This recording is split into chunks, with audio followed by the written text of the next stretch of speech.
Hello again and welcome to Game Dev Wannabe YouTube lesson about C# for Unity game development. So in last lesson we were talking about data types conversion, but in this lesson we will talk about how can we implicitly declare a variables in Visual Studio. So let's jump into Visual Studio and look at the program that we were making in last class.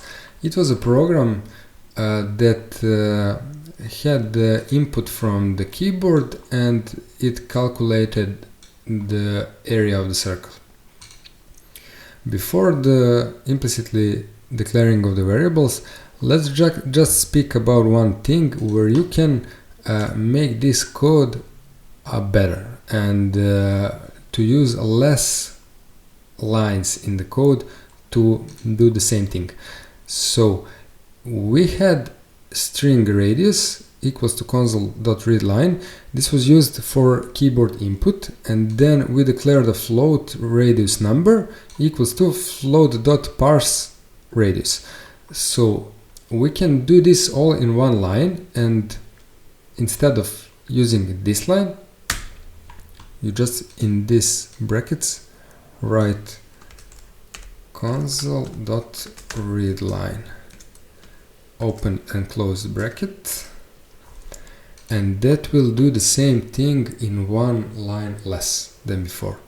Okay, this is something new that we learned, but let's go ahead and learn about implicitly declaring a variables. So as for now, in this course we always declared variables like this.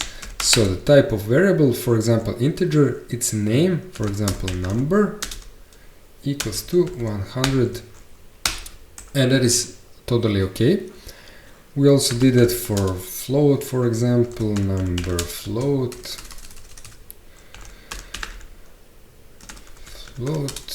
equals to 3.5f.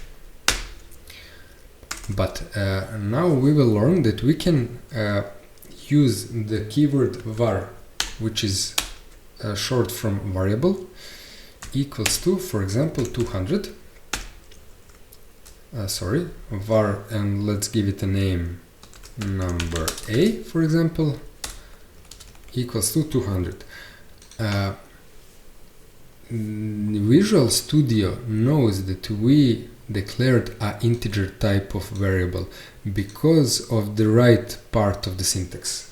So, for example, if we write something like we want to declare some string, but implicitly we will write variable, so var, for example fruit equals to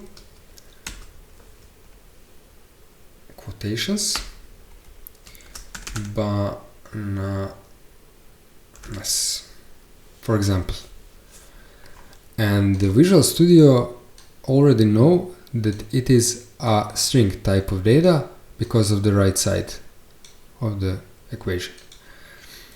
But one important thing to remember is that when we declare a variable implicitly like this, you can never give it a different type of data later. So for example, if you write, for example, number a, which was declared as integer variable over here, number a equals to, for example, 4.7f, like a float,